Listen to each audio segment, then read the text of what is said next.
we will have our invocation remotely by the pastor of Baker Chapel African Methodist Episcopal Church.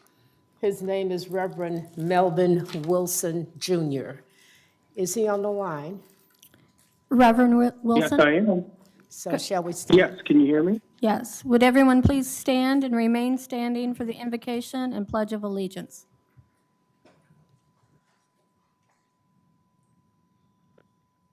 God, we thank you for gathering us here today.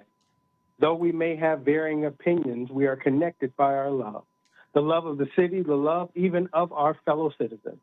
We ask this meeting, this session will allow us to operate in the healing where we do not listen or hear through the lens of our wounds, rather the perspective of unity. So throughout all the items that are due to be discussed tonight, we remain hopeful that you, God, will show us what it means to be united. We thank you for all the provisions and the strength and everything that you've allowed us to get to this point today. Whether we are in person or use of technology, we pray that this will be a fruitful and successful meeting. In your name we pray. Amen.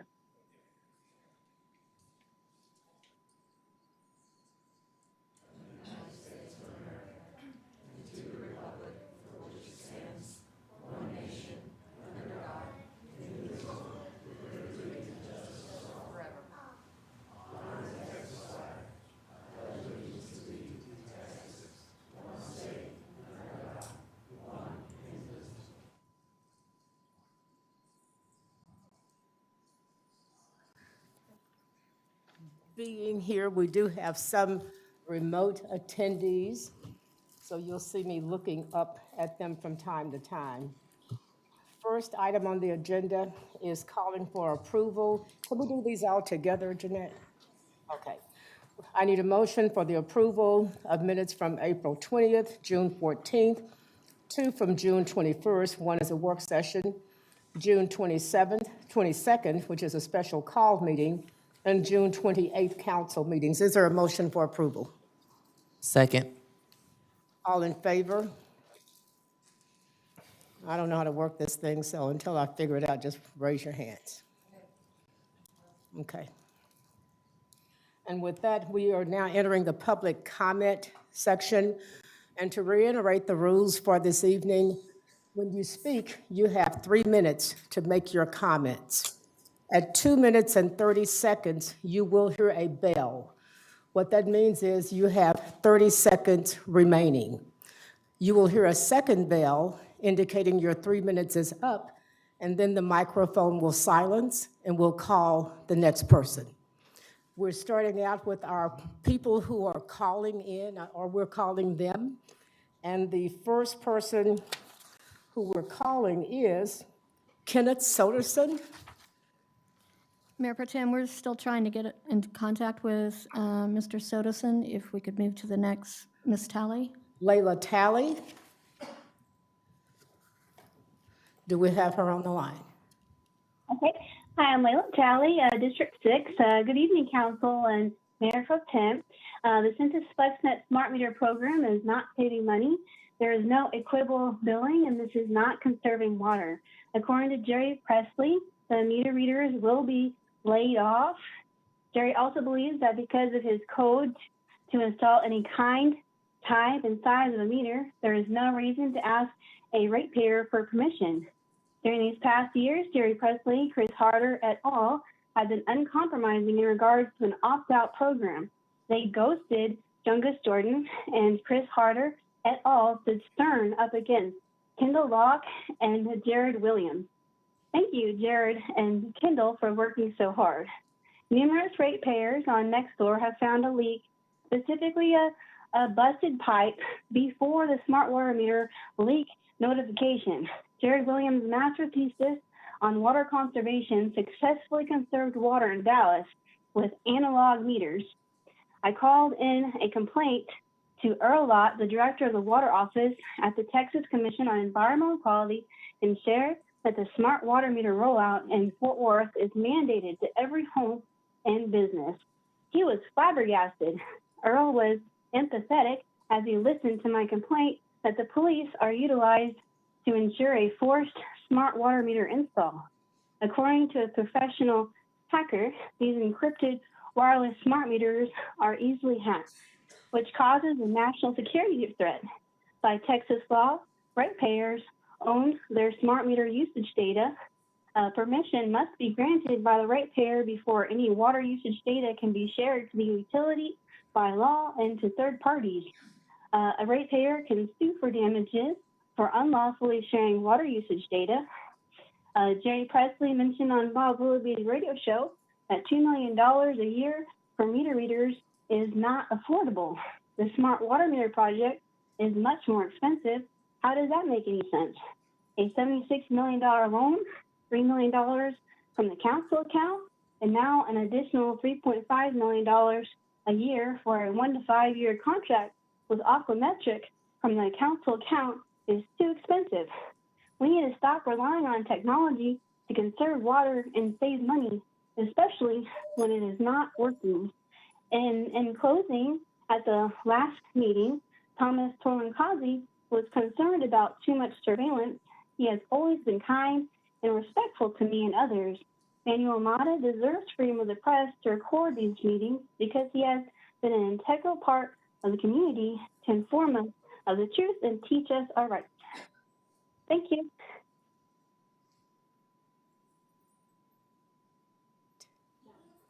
So we'll go to Daniel Hayes.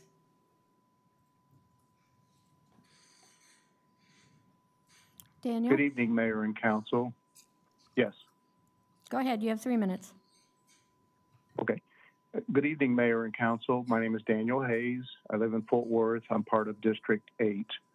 I know you on the council have already heard plenty regarding short-term rentals, but after having thought about the nuances of this topic for the last 6 months or so, it is obvious to me that there are any number of debatable, anecdotal, or theoretical statements on both sides of this issue.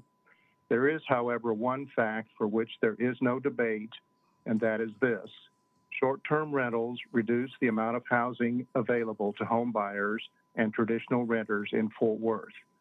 We already have a serious housing shortage in Fort Worth, which is especially critical when it comes to affordable housing. If the city makes a change to its existing ordinance, it will undoubtedly have the unintended consequence of encouraging more investment in short-term rentals, especially by deep-pocket investors, as they have done in Austin, Fredericksburg, and other places where the genie is out of the bottle. Unlike shoes or some other commodity, the lead time for development of new housing cannot possibly keep up with the double whammy of growth and existing housing being converted to short-term rentals. This situation has the potential to dramatically increase the number of people who find themselves on the brink of homelessness simply because there is literally nothing they can afford to buy or rent. This can be demoralizing, and losing the ability to house yourself and your family is a big step in losing hope and dignity, and that can result in psychological and social problems that we are already all too familiar with.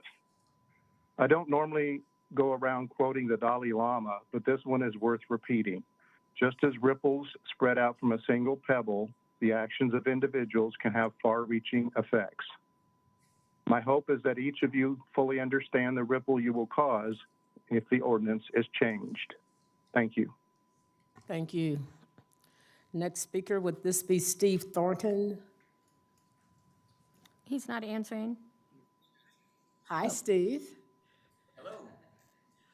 Good evening, guys. How you doing? I'm Steve Thornton. You can call me Pinch or Pinchy. That's French for good in a pinch. I'm in District 2 with Honorable Carlos Flores there, and I'm here to speak before you.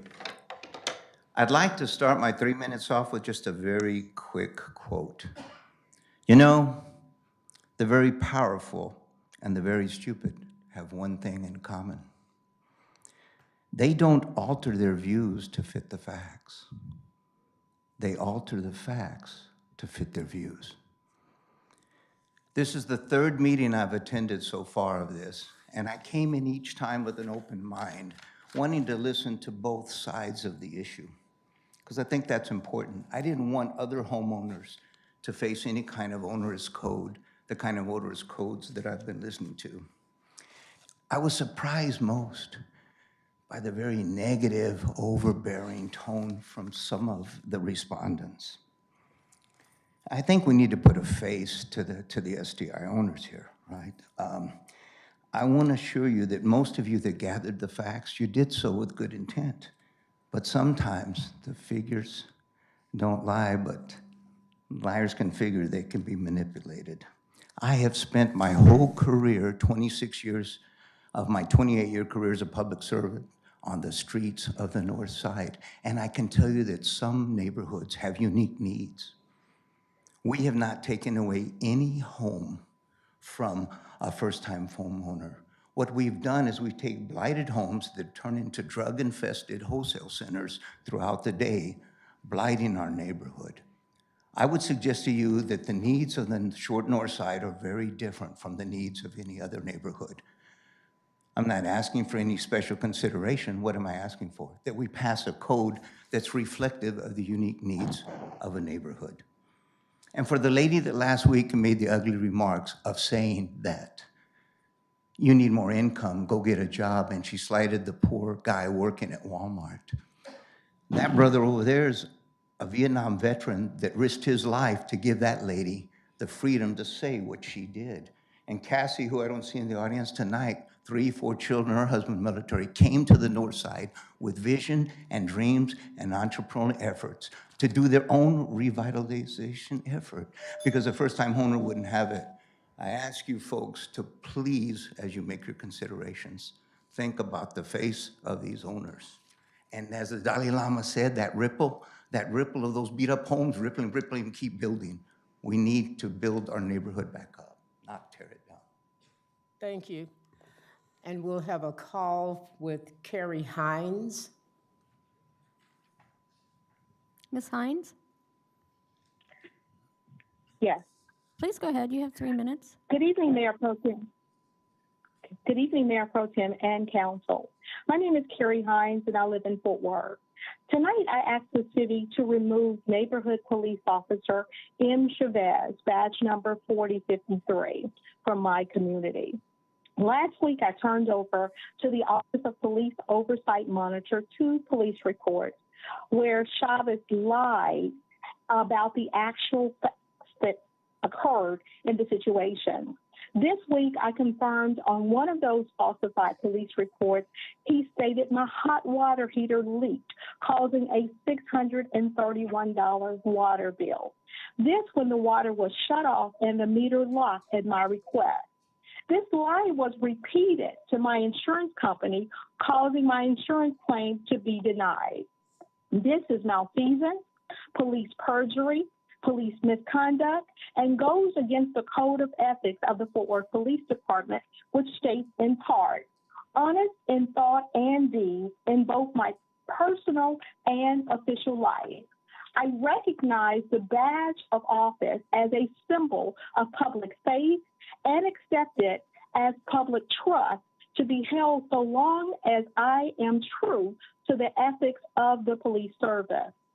I will constantly strive to achieve these objectives and ideals, dedicating myself before God to my chosen profession, law enforcement.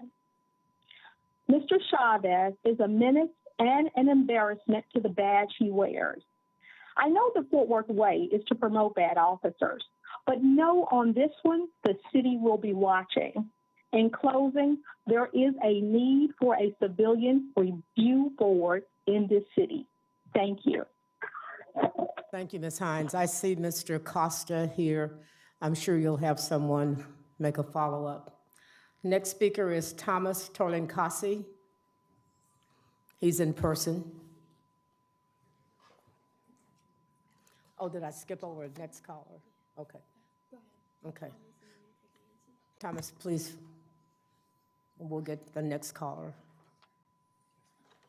There's quite a glass collection up here, by the way. Mayor Pro Tem, council members. A few weeks ago, I was standing at the corner of Richmond and Hemphill in District 9, where I live. I was talking to a friend while I was pumping gas, and a little family with a little girl about 4 years old came walking by. She looked at my friend and said, Hi, Manuel Mata. How are you today? The reality is that in District 9, a lot of people know who Manuel Mata is and don't know who my council member is. That's just the facts. I don't think that that little girl could communicate to you how much there are people who are afraid of the police or afraid of government or feel like they're protected by Mr. Mata and his filming and recording. But mostly today, I wanted to talk to you about rules, laws, and rights. To start with, I want to talk about the rules that 8 of the 9 council members voted to approve when it was revised last fall. The rules are 21 pages, and they're the procedures of conduct during city council meeting, as well as a few other things that guide how you conduct yourselves at a city council meeting. Page 5 through 14 are the most important ones. On June 28th, the council violated at least 20 of those rules. Well, let's talk about laws. The 2 laws that govern open public meetings and open public comment and the ability to record at public meetings are 551s and 552s. But today I just want to focus on 551.023, which specifically states that the public and the media are allowed to record at any public meeting, a law that you're supposed to abide by.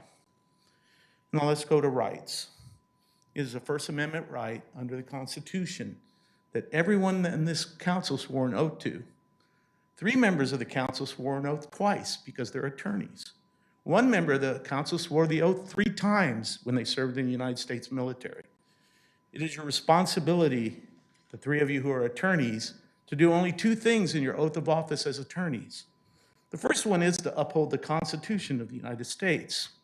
The second one is to show the public and people in general dignity and civility. It has been my witness as I've spoke and given voice to other people before this council. I come here to help or to ask for help, that consistently the council and nearly all the members have fallen far short and showed little civility towards their people they serve. Thank you. Next is a caller, Nene Johnson. Ms. Johnson? Nancy Johnson. Ms. Johnson?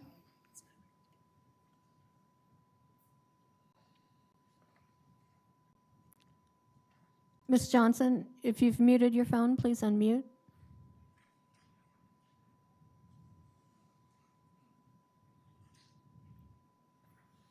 If we don't get her, then we'll go to Keith Soderstrom, who is now available.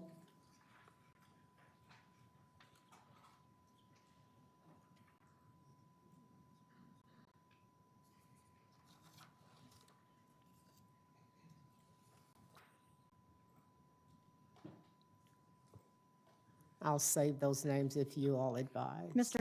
Soderstrom? Yes. Please go ahead. Can you hear me? Yes, please go ahead. You have 3 minutes. If I could, I'd like my wife, Tracy Soderstrom, to speak on my behalf. Hello, this is Tracy Soderstrom. I just wanted to share my experience about Airbnbs here in Fort Worth, in our neighborhood particularly. We've lived in our house for 11 years. My 81-year-old father lives next door. And, excuse me, we also have 2 adult children currently living with us. We have about a 3,400 square foot home. The house across the street sold and an Airbnb opened up. And we had drunk men, drunk people. We had littering, glass bottles in the streets, glass bottles in the yard. We had them harassing my daughter when she'd come and go from work at her car. We had loud noise, music playing outside even. They have a pool there. They were screaming and yelling. We had, one time we had like 4 people were sharing it, the lady said. And so they pulled up in about 6 cars and some of them took up all the parking for the neighbors, our children's cars and everything. Some of them, 2 of them, parked in other people's driveways. It was a complete and utter nightmare having an Airbnb across the street. There were people coming and going at all hours. And it was just horrible time in our lives for our family. The city did come and shut down the Airbnb. We live in the middle of a residential neighborhood, and it was just shocking to us that this could even happen. But I just wanted to say that it would be devastating to our family for Airbnbs to be back in our neighborhood. I appreciate you listening. Thank you. Next, we'll try Nancy Johnson again. She's not. So I'll go back into in person. Just to reiterate the rules of speaking, when you come to speak, you have 3 minutes. After 2 minutes and 30 seconds, you will hear a bell ring. What that means is you have 30 seconds remaining. You will hear another bell that indicates your time is up and the microphone is silenced, and the next speaker will be called, for those of you who arrived after those rules. Next speaker is Bob Willoughby in person.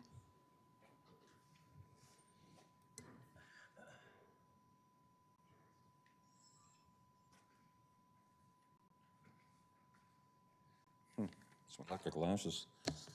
Well, let me start off with why I never address y'all or address anybody as mayor or council down here, because those seats belong to people who respect the citizens of the city, and y'all do not. Anyone that would remove us from the city council meetings, you moved the public presentation from the city council meetings, so we don't speak there no more. And you want to answer why? That's about the lowest thing council can do. I don't care about the short-time rentals. I don't care about the crime. When you can rob our First Amendment from us, that is the biggest crime. Okay. Issue 2, Mr. Cook. Oh man, I'll tell you. I have been down here for 3 years because we have a corrupt neighborhood association at John T. White. They hold secret meetings and, they ban people that don't agree with their same philosophy, so you're banned. I lived in John T. White all my life, I'm banned. That's against the rules. Now, Mr. Cook, for 3 years, I've come down here and asked about this, and no one will do anything about it. I'm asking you to remove that neighborhood association from the data bank, and so that me and my neighbors, which are on the list I gave to you, are asking you to remove the corrupt John T. White Neighborhood Association from the city data bank and recognize a new John T. White Neighborhood Association.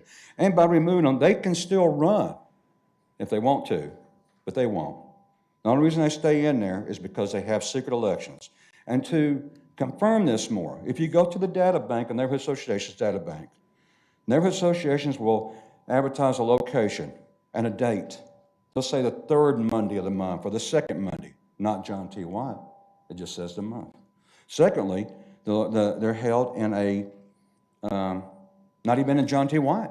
They're held outside there. So, Mr. Cook, I'm going to be down here afterwards at the end. I'd like for you to talk to me, and let's get this done. I didn't have much hope you doing it. You won't do anything about the directors in our city that are bad, like Brandon Bennett. God knows he should have been fired years ago.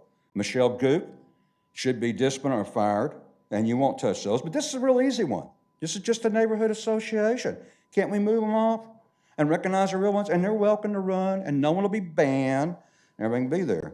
So I would appreciate that. Also, real quick here, this letter here, the attorney should have known better to send this. It should be used as a pass to do this. I can only blame you, the attorney here, because no one will take. Harassing city council members. Will you raise your hand, anyone that I harass? You're not done that, so I guess it's a make-up thing. It says in here, you've also recently commented, counsel, that you were previously have sexual harassment with someone. Mr. Crane, did I sexually harass you by any chance? But anyway, will one of you council members raise your hand? If not, attorney, you're being... Thank you, Bob. Beverly Sims. Beverly Sims.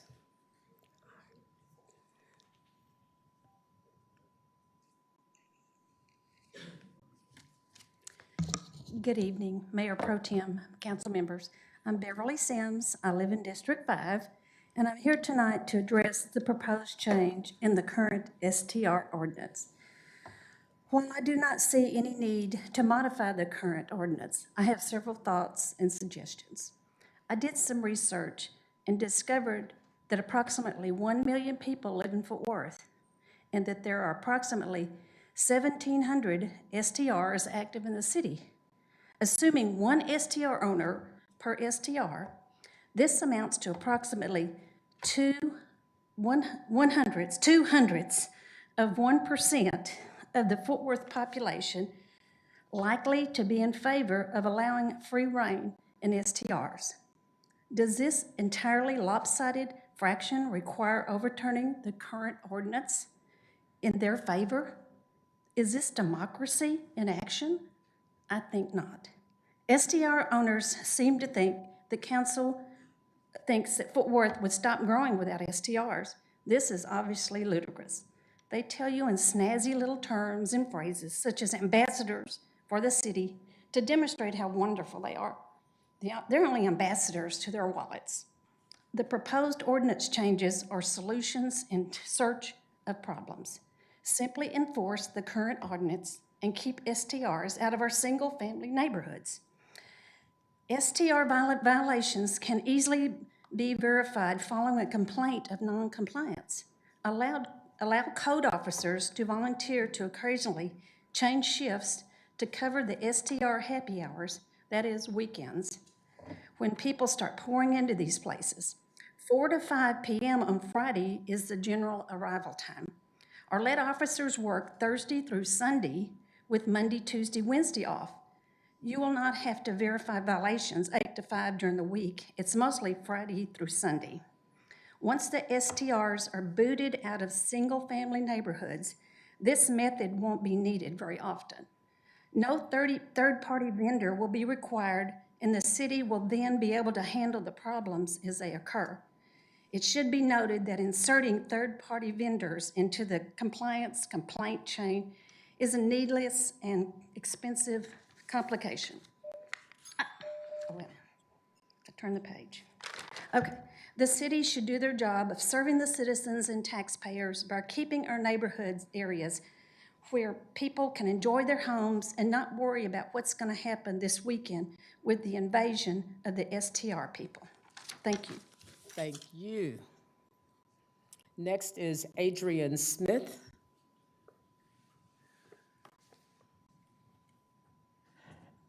Adrian Devon Smith, Fort Worth native, District 3 resident, former city council candidate of District 3 2021.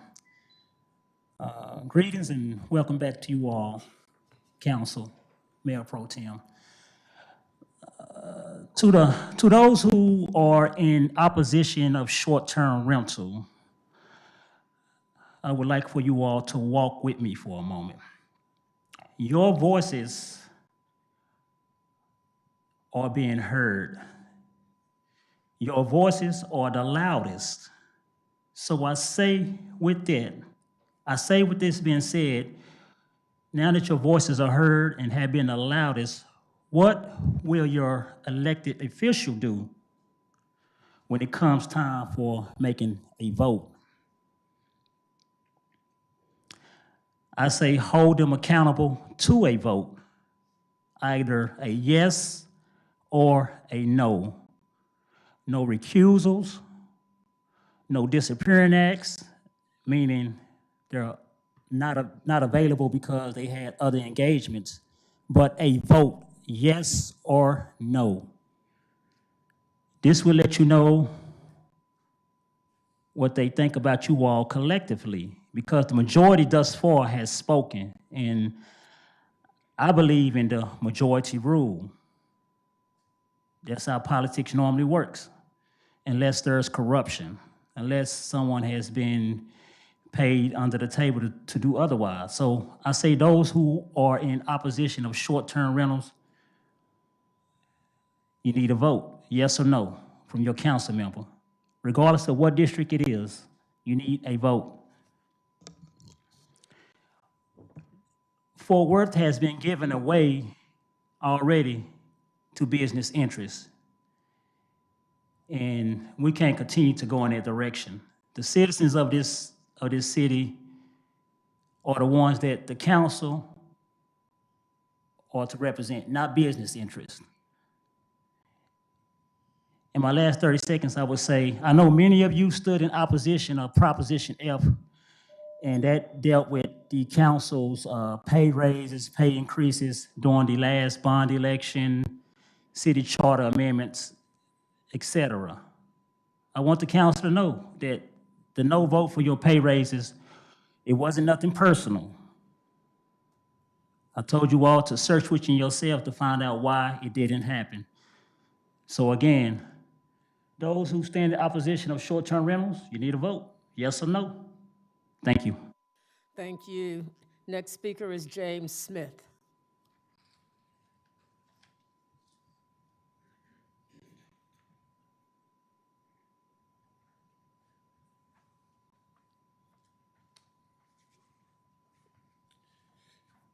Good afternoon, Council. My name is James Smith. I live in District 8. Councilman Nettles is my councilman. Every time I come here heavy-hearted, disappointed. But on July 4th of this year, I went to Dallas. I was invited to Dallas.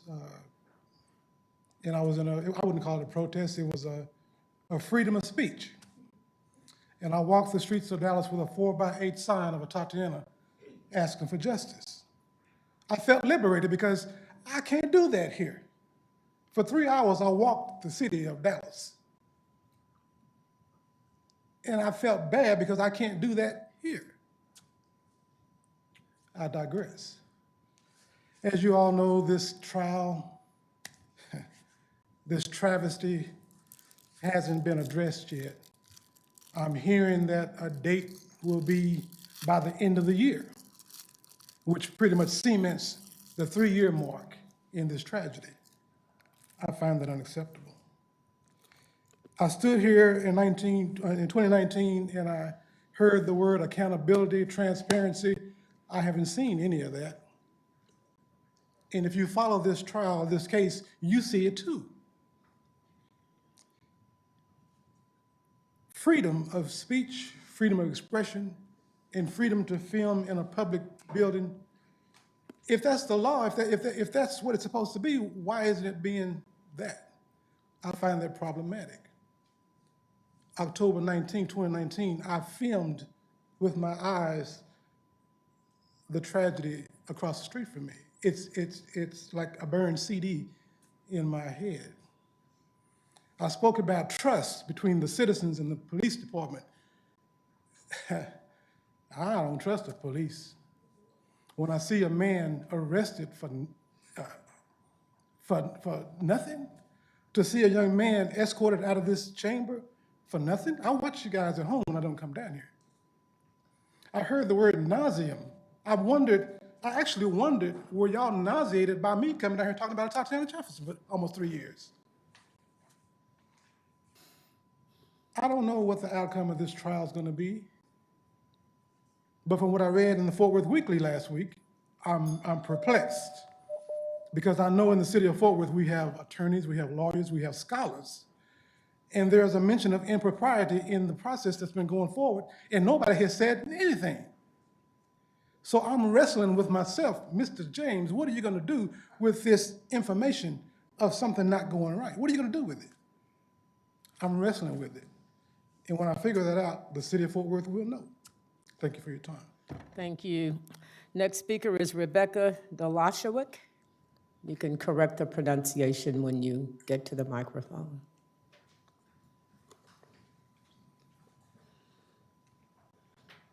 Hello, I'm Rebecca Dolosowicz, and in 2017, I called 911 because I was assaulted, and the deputy took the side of the man who assaulted me. He took me to a psych hold because he didn't like my attitude, and he abused me. And I've been trying to get justice for over 5 years. That man sent out CPS who took the side of the man who assaulted me, took the side of everyone who assaulted me, and then they took my children for 5 months wrongfully, and my children were assaulted by the man who assaulted me initially. I live with children who have been so traumatized that they have disabilities from the trauma. It has been over 5 years that I have tried to get someone here to help me. I have to go home and tell my children, you are worth being protected from violence. I have to tell myself every day that I'm worth being protected from violence in this city. I have PTSD therapists with me. I have people standing with me. I will protect my sons from violence. And if you send out CPS or deputies to try to tell me that the men who assault me are right, or the men who assault my children are right, you will be wrong. There is no way anyone can make me believe that a man who hits my child that's not related to me is right. And if a deputy tells me that it's my attitude why he's taking me to a psych ward, dear God, what men think they can take a woman because they don't like her attitude? You can take our rights, and you can take us and throw us in freaking psych wards. You cannot like us. You don't have to like my attitude. But you can't tell me that I cannot protect my children from violence, and you can't stand with men who violate me and assault me. I want justice for my children.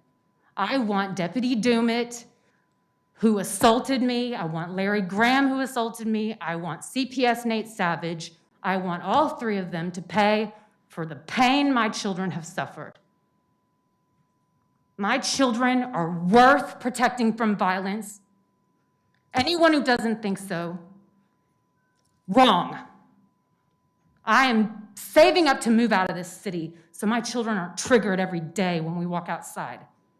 After 5 years, my son tells me, we can save up money, Mom. One day we'll be wealthy enough to make them care that we were assaulted. If your children were assaulted, coming to you, they couldn't sleep at night. They had nightmares. What would you do? What would you do? I don't care if I'm mad. I don't care if anybody likes my attitude. I'm here for my boys. I could care less about anything else. And I'm sorry because it's not any of your fault. You don't even know me. But I hope to God. Thank you, Ms. Delashewicz. And this matter involves the Tarrant County Sheriff's Department. Chief, you might want to coordinate and facilitate an introduction to GK Manias. Next speaker is Doreen Geiger in person.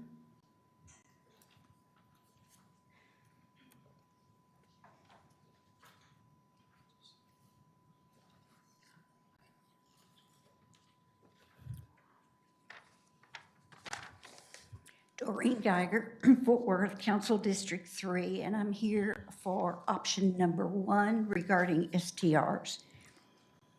Please keep short-term rentals out of Fort Worth zoned residential neighborhoods. According to the National Association of Realtors in 2021, 50% of single-family houses in Tarrant County were sold to investors, corporations, and companies who are not people moving into these houses. Some of these houses may have been purchased by flippers. Some flippers may sell or keep these houses for STRs. The cost of renting and buying a home has far outpaced wage growth. The problem is not just cost, it is also the lack of availability. There have been 1,707 Airbnb listings in or just outside the borders of Fort Worth since 2016, with 56% of hosts having more than one listing. Today, Verbo lists 1,450 vacation rentals in Fort Worth. When so many Fort Worth houses become STRs for tourists, where are our actual residents supposed to live? Guess which council districts have illegal STRs operating in them today? Districts 1, 2, 3, 4, 5, 6, 7, and 8.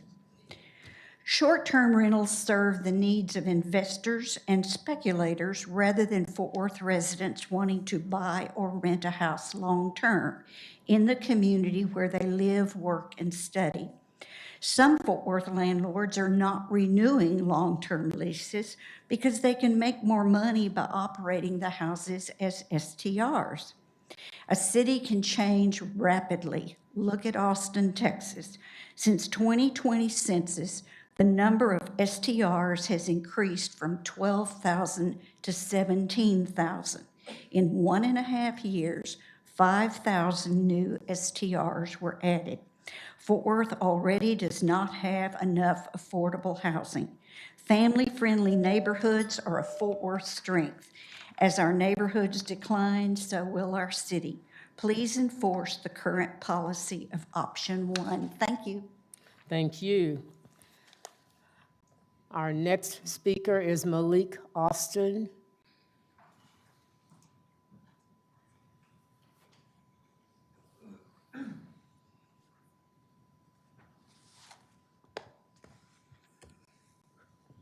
Good evening to the board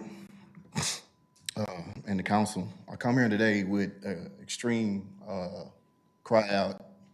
I made a request to the county for the help with the air conditionings in our communities. Some people that had these inefficient window units, it's just not enough. It's just not enough. I'm asking the city to match what the county has matched. If you're gonna take from the COVID relief fund to come up with a teen gang violence program, which I have yet to see. My group has been on the ground more than any group in here fighting against violence. No one has reached out to me or my group. I find that very appalling, being that, you know, we live in the upper income bracket, and I do this out of the kindness of my heart. When it comes to my people and the ones who can't afford window units, we have money in the city. You know, if we can vote on a group of people that don't produce nothing, give them tasers and drones and a whole bunch of gadgets that I don't even know if they broke or fixed or whatever. I did not see that. But it's very important. 103 degrees, over 30, we're close to 40 days, a triple digits. We got two more monsters of this heat. Our people need air conditioning. So I'm asking that y'all agendatize this, sell one of them old raggedy tanks that we don't need, that you claim that y'all didn't, that was given to us. Sell one of those militarized tanks. Our people need air conditionings in these lower income neighborhoods. This is not a color thing, this is a human thing. Council, mayor, pro tem, it doesn't matter. This is about life. I cannot hand out box fans to say, sister, this is gonna help you. I'm an HVAC technician. I can show you my car, I got my credentials. I went to school for it, got a college degree for it. And so I know about this, but we talking about life and death situations. When we have life and death situations, we ring the bell. We come out with all, our bells ringing to help these people. If we can match what the county has done, we need to do the same within the city. If there are any forums, sites to help these people, to get these people assistance, because this heat is not going to let up. So I'm asking to agendatize this and help whatever the county's doing, to match what the county's doing, to make sure that people have adequate and sufficient air conditioning in their homes. Thank you. Mr. Austin, we don't have to agendatize. Fernando, wave your hand so that you can connect him with probably Victor. Okay, we can help.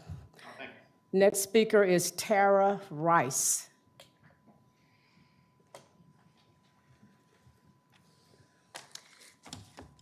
Hello, these are the names that I want to lay out that we need to get out of the office because there is corruption. I was assaulted on April the 12th of this year by Officer Manga that still holds a badge to this day, badge number 4393. My son has been, since a juvenile, since 2020, has been incarcerated all behind of District Judge Alex Kim on a charge that is basically hearsay. And so now they collected DNA from him about a two-year incident on April the 13th of this year. We are what, April 2nd? And he doesn't have a court date, doesn't have anything. But he's sitting in there wasting taxpayer dollars, all because someone's political agenda. Then I was arrested on April 12th. William Knight, the DA who was running for office, goes and lists me as a state's witness to testify against my son at 7:56 p.m. I was not arraigned until the 13th. And then when we get the police reports, I have yet to get the body cams from this. There has been nothing but lies. I am saying Officer Manga, who still holds the badge of 4393, needs to be terminated. He pulled over my 15-year-old son, and he sat in my parking lot. My son had nothing to do with it, with my son's mugshot, Jalen Rice, on his screen while he was playing his phone. And then he pulled him over, and my son was so scared, which he's directed to do is call me when he's pulled over, once he entered our gate. And then I pull up, and he had ran across the parking lot and attacked me after I asked for his supervisor numerous times. It is corruption, and it needs to end. And I am calling for the release of my son, Jalen Rice. Immediately. Stop wasting taxpayer dollars, all behind you guys' political agendas. Doesn't make sense. So remember that name. William Knight needs to be terminated as well as District Alex Kim. Everybody knows he's a biased judge. Thank you, Ms. Rice. Next speaker is Evgeny Vorotrikov.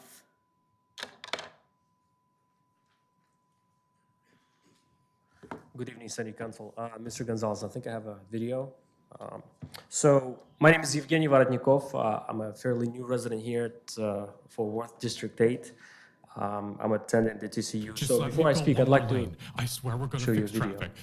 Let's build one more lane. Just let me build one more lane. Just let me build one more lane. I swear we're going to fix traffic. Just one more lane and just make it bigger. Just make it bigger. We're going to fix traffic. It's going to fix traffic. It's going to fix traffic. It's going to fix traffic. Do you know what would fix traffic? Trains. Thank you. So as some of you have guessed, my speech is going to be in regards to transportation and zoning. Well, specifically traffic and zoning, but I would like to propose transportation and zoning changes to the city that will benefit its residents. Now, I propose focusing on walkability and easing zoning restrictions and making zoning changes around walking and public transit, trains, trams, bicycles, and buses in particular.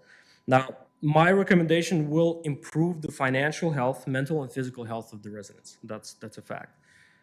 As a result, our city will become more beautiful, and we can give more independence to the children and the elderly community as well. Some of the ideas that I have, perhaps, they might seem a little bit unorthodox for Texas, but as a U.S. veteran, I'm always seeking for practical solutions to problems. And the biggest problem, not just in Fort Worth, but in United States, cities in general, is car dependency. I do not represent any business. I'm just a simple person who likes urban design, and I want to contribute to my community. So I just want to know who I can talk to provide some of the ideas that I have.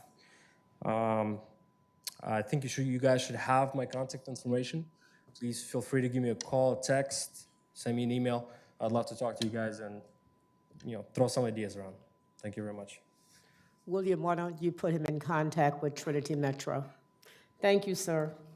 Next speaker is Nancy Johnson.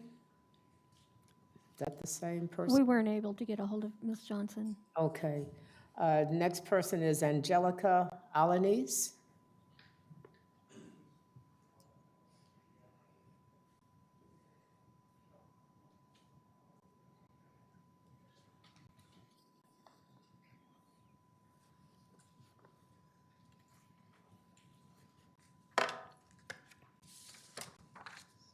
Hello, my name is Angelica Lanise. I have lived in Fairmount, District 9, for over 11 years.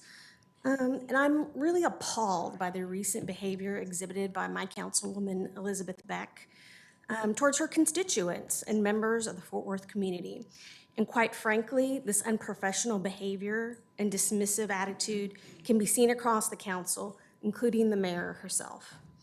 I'm not quite sure if any of you have actually read or comprehend the job requirements for your roles, or at a minimum, understand that you work for me and everyone else that lives in this city. You report to us, and as such, we can provide feedback on how well or how terrible you are at performing the jobs we gave you. It is our job as citizens to keep you all accountable. I have been an advertising professional for over 24 years and have lived in cities across the US that are much bigger than Fort Worth. During that time, I have managed teams of highly intelligent and capable individuals who I hire to perform their jobs to the best of their abilities. I provide ongoing reviews and feedback of their performance and suggest adjustments as needed. This is how hired roles are managed in the real world, in professional environments. City council meetings are not your birthday parties for you to praise and celebrate each other for all the events you attended in the last month. They are for you to listen to the community and hear them. Instead, you have ridiculed and chastised constituents who are actually on your side of the issue. Why? Because you're a woman and only women can speak or support women-related issues? Seriously, how small-minded of you. I would think that in these times, we all need as much support as we can get and look to become allies for each other. Your actions during recent council meetings— Ms. Alanis, I've consulted with the city attorney. It is fine for you to criticize the job, but you're getting personal, and I encourage you to stick to the topic in terms of job performance. Sure. Your actions during recent city council meetings reeks of naivete and ignorance of how to properly run such meetings. Many of you need to brush up on your knowledge of legal statutes and conducting public meetings in the state of Texas, as well as guidelines you yourselves approved this year. The treatment of Manuel Mata is unacceptable and only further demonstrates your lack of professionalism and understanding of how to legally run a council meeting for a large city. You can't shut off people's mics because you don't like what they're saying or kick people out of meetings for videotaping. The bigger question is, what are you so afraid of? My confidence in your abilities to effectively lead the city continues to diminish week after week. I'd be more than happy to discuss potential solutions. Thank you. Carolyn Rodriguez is the next speaker. Carolyn Rodriguez. Are you scrambling something? Because I can't go live right now. Are y'all got some kind of scramblers going or something? Your time has started. My cell phone's not going live. Your time has started. Okay, so I just came here to tell a story, and I was trying to remember where I knew you from, and I remember. I talked to you a couple hours after that stuff happened. I remember how tore up you were, that you called the police. He didn't walk across the street to take care of it himself because she was a young lady. He's old school. He's a man. He wanted somebody professional to come and help, but they didn't. They came and shot her and murdered her.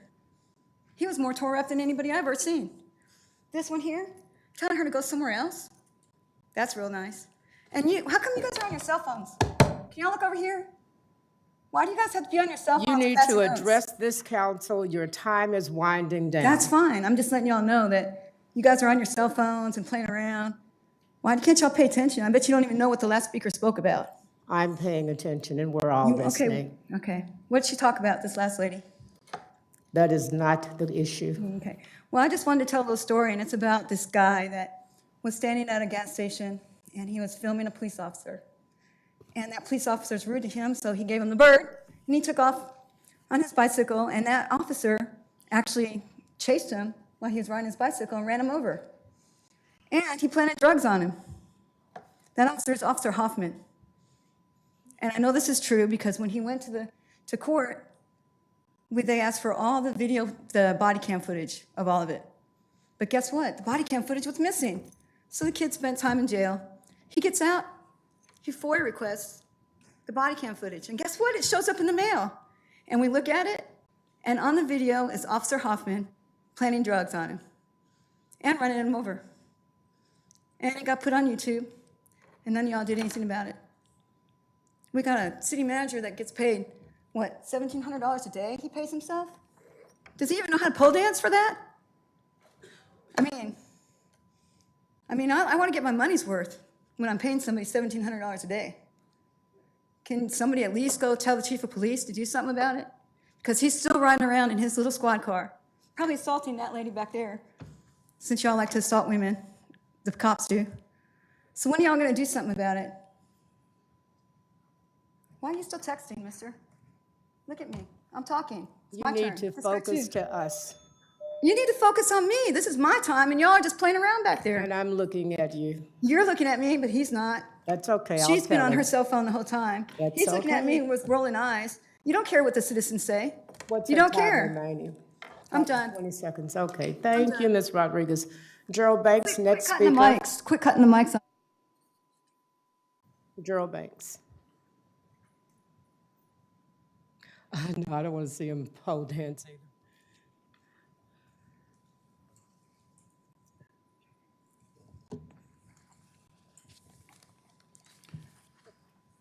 Gerald Banks Sr. Attention council members. District 5, Gina Bivens is my council representative. Attention council members, you just validated, affirmed, and concluded that at some point, if not at all, you don't listen or care what a person who stands here has to say if it's not in your best interest or favor. The fact that you were elected to the seats, to sit in those seats, to listen and pay attention to a person speaking like it or not, and not treat them like a child, or scold them, or humiliate them, will only show that this council has great leadership. From where I'm standing, 3 minutes is not enough time to process the better good that will last a lifetime. And a dictatorship is not what the people in Fort Worth voted for, I'm sure. We are concerned citizens, and at some point, many of you stood in this very spot and gave your opinion without being treated disrespectfully. I know it's a two-way street for respect.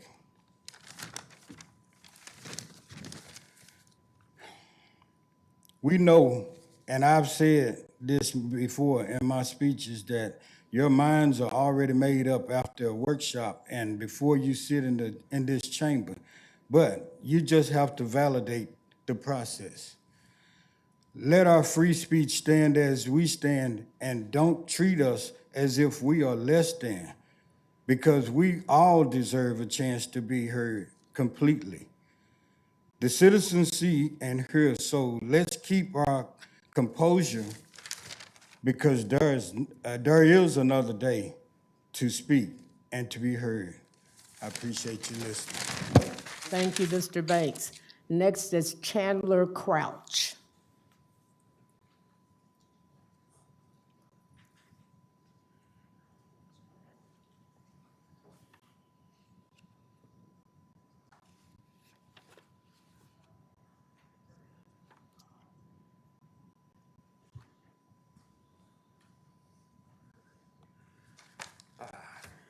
Thank you for the timer. Chandler Crouch, it is good to see you guys. I recognize so many faces, and I've talked to many of you guys. I'm here on a field trip today. I'm getting an education. I've never been to a Fort Worth City Council meeting, but I'm here with my children here, my daughter Caroline, Stanley, and Jonah.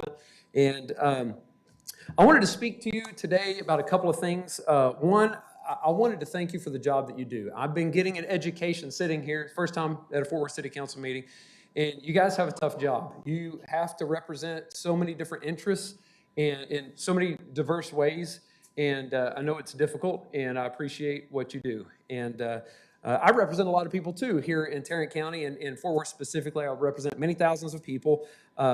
I'm a real estate broker, but I serve the community by helping people with their property tax protests. I do it free of charge, and I look for ways to be able to try to improve the system in general.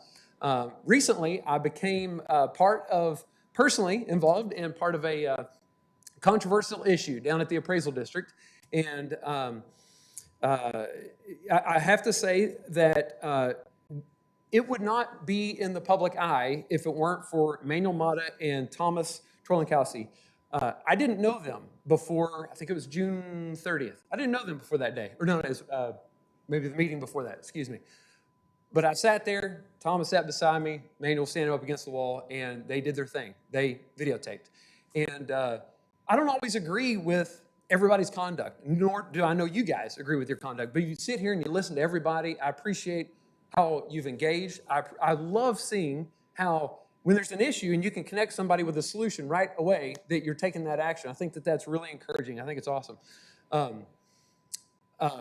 I know that so many people disagree with some decisions you guys make, some conduct you've heard. I've heard the conduct you guys have. Some people have disagreed with that. And some people disagree with my conduct as well. I just recognize the value that each of us contribute to the system, and I appreciate it. I appreciate you guys. I appreciate these guys for doing their standing up for the people in the way that they see fit, and I appreciate the opportunity to get to do the same. One reason why I wanted to talk with you today in the last 30 seconds I have here is because there's a board meeting next Thursday, the 12th, at the appraisal district, and the board members that are going to be running that meeting are voted in by you guys. And so I just wanted to bring that to your attention so that you can pay attention to the meeting, get to observe what happens there, and remember for the election that's going to happen, not this November, but next year at the end of the year, whether or not you just observe, see if you like the way that they conduct the meeting, the conduct that they have, the decisions they make, and then just remember that, etch it in stone, and remember that for when the election comes up. Thank you so much for your time. Thank you, Mr. Crouch. Next speaker is Erica Butters.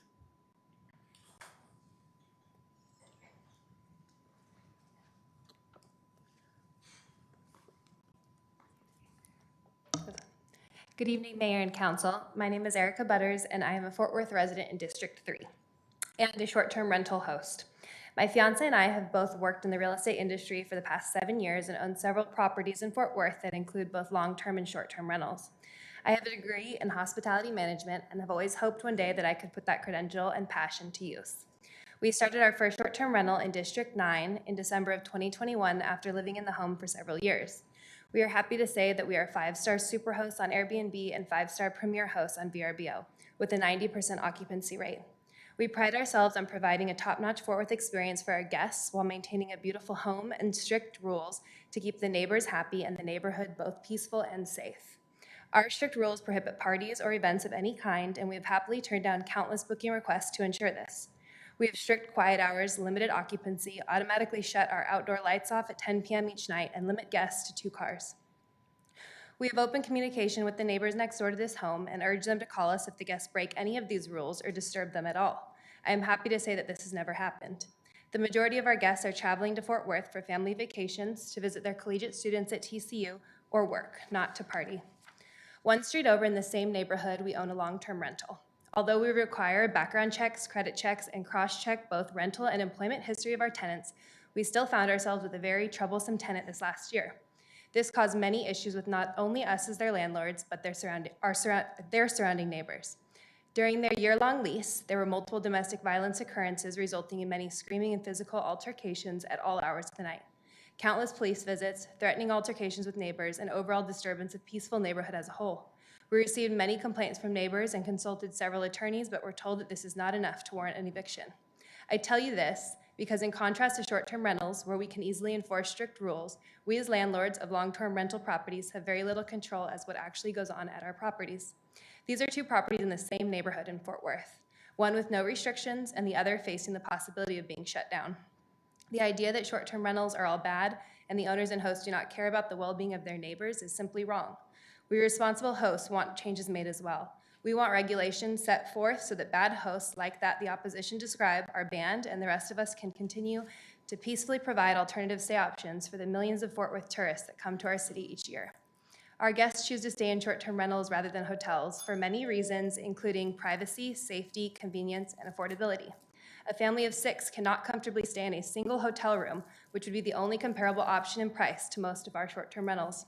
If short-term rentals are banned in single-family neighborhoods, the vast majority of these visitors are not going to opt for a hotel in Fort Worth. Rather, they will take their business elsewhere and stay in a short-term rental in one of our nearby cities that successfully allow them. Thank you. Thank you, Ms. Butters. Next speaker is Alonzo Aguilar. Alonzo Aguilar. Okay.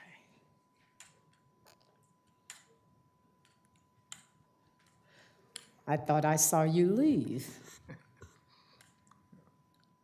For a second. Honorable Mayor and council members, city staff, good evening. My name is Alonzo J. Aguilar Sr., and I live at 3725 Stewart Drive in Fort Worth, Texas. I come down here this evening because of my concerns of all the apartments that are going up in our city. They're all over the place, and I guess you can't turn to one side of the highway or the other, or go down city streets and not run into I don't know how many. We don't have the resources, from what I understand according to our newspaper, to keep taking care of the citizens that are here already, because our electricity problem has been growing, our water problem is growing, and now the last that I read about was our food transportation problem. And I don't know who is okaying all these construction contracts in Fort Worth, but they need to stop and think, how many citizens are you going to pile up like sardines in a can in Fort Worth?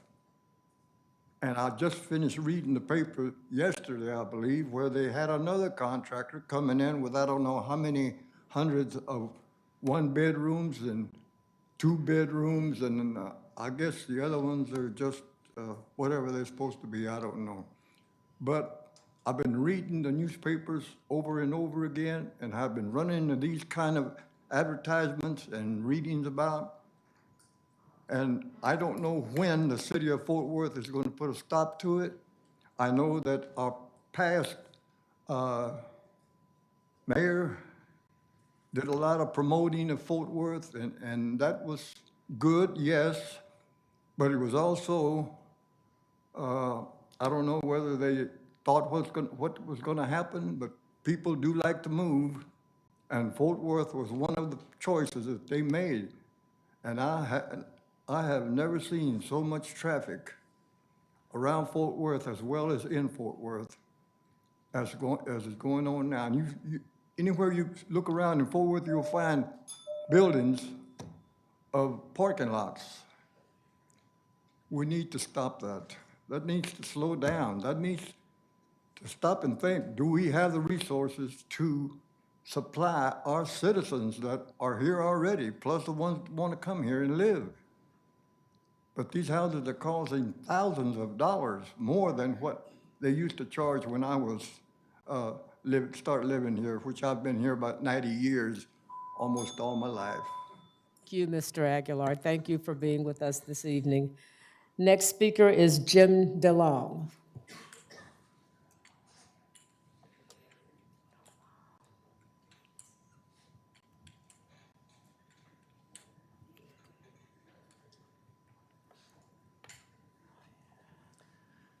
Good evening, I'm Jim DeLong, District 7.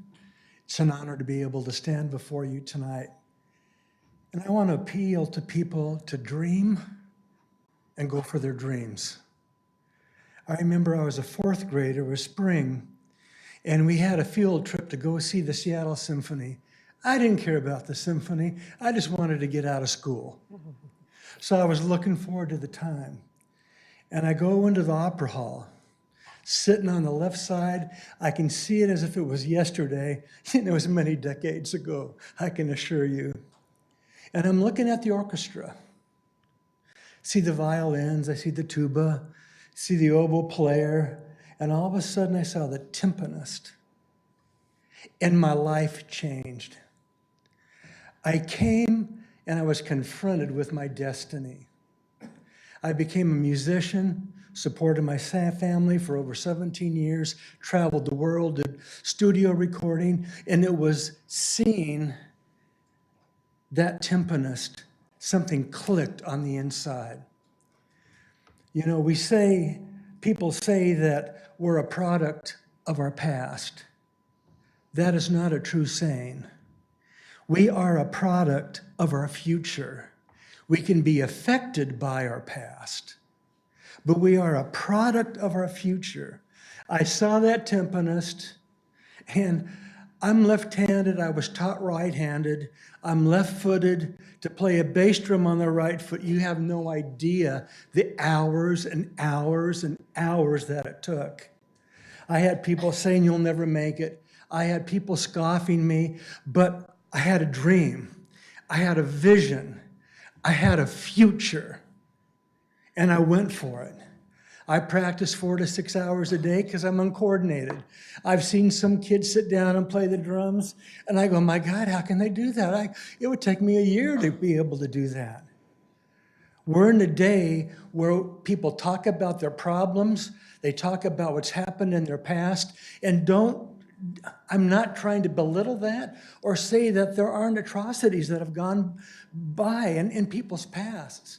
But if we look at the past, we'll never reach our dreams. If we look at the past and allow the past to affect us, that will affect the kind of future that we have. Everyone has dreams. And I just want to encourage people, don't let your past dry up your dreams. Don't let your past and things that have happened turn you bitter on the inside. You can dream, you can have a vision, and if you determine to go for it. Thank you very much. Thank you, Jim.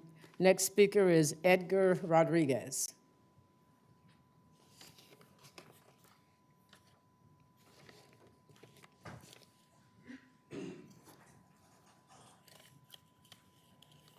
Good evening, council members, Madam Mayor Pro Temp. My name is Edgar. I am in District 4. Thank you for all you've done for our neighborhoods. It seems kind of out of context to speak on short-term rentals, given some of the things that we've heard here today. A lot of issues going on with our city, within our people. But nonetheless, I'm here to express my full support of short-term rentals in all of our communities with sensible regulation. And I believe that we can accomplish that. That's what the Short-Term Alliance is for. So on the drive here, I kept thinking, what could I say to kind of help bridge the gap, to kind of help, fix some of the misunderstanding that's going on with short-term rentals. So I just kind of jotted a couple of bullet points, things that we have heard. So that's what I'm going to focus on, things that you guys have been hearing throughout all these months, and the themes so first thing, commercial enterprises own them. Enterprises are coming in, taking all over all the neighborhoods. False. I'm not a commercial enterprise. Neither are these people here. The grand majority of our members are all individuals here in the city of Fort Worth who have a vested interest in all of our neighborhoods here. We hire people locally. We invest all of our money here locally. So that's something that is out there that is incorrect. Another thing is, well, you might be thinking, here's 2022. Some of us have already perhaps stayed in an Airbnb, in a verbal home. Some folks back there are like, well, maybe not. I haven't. Okay, that's great. Why not? Wouldn't it be great to wake up in the morning and have coffee with your grandchildren, right? Spend that time. That's a personal choice. Why are we taking away the choice for everyone else? So STRs, Airbnbs, whatever you want to call them, they are not, the devil, right? So why? Big hotel corporations, are we essentially saying that is what we support? Hotel corporations for what? For a 10-cent per share dividend? Is that what we're saying here? Like the one gentleman here, Mr. Aguilar, he was mentioning apartment buildings. What are we saying about big hedge funds, right? Real estate investment trusts coming in, purchasing property and building all these high condos, right? Does that help the housing crisis that we have, home affordability? I don't think that, the single mother, right, with the children or with the baby can afford a $1,500 a month rent. And if you think that that's a crazy number, you haven't really been paying attention. 330,000 plus homes in the city of Fort Worth, 1,600 or so STR rentals. That is less than 0.5% of the homes in Fort Worth that belong to short-term rentals. So there is room for opportunity there. We're not looking to be Las Vegas with a 22%, short-term rental homes there. STR owners have been breaking the law, so why would they care about it now? We're legitimately asking you to tax us, to let us work with you and work with the associations. Thank you. You. Our final speaker for the evening is Chris Wood.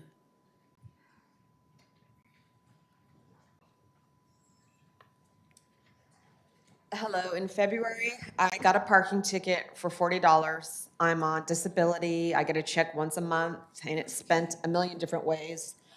I knew I wasn't gonna pay it on time, I wasn't too worried about it.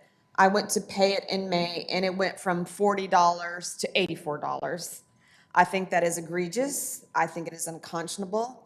I think it places undue burden on the poor. $20 I was charged because it went to collections, but I was never contacted by a collection agency.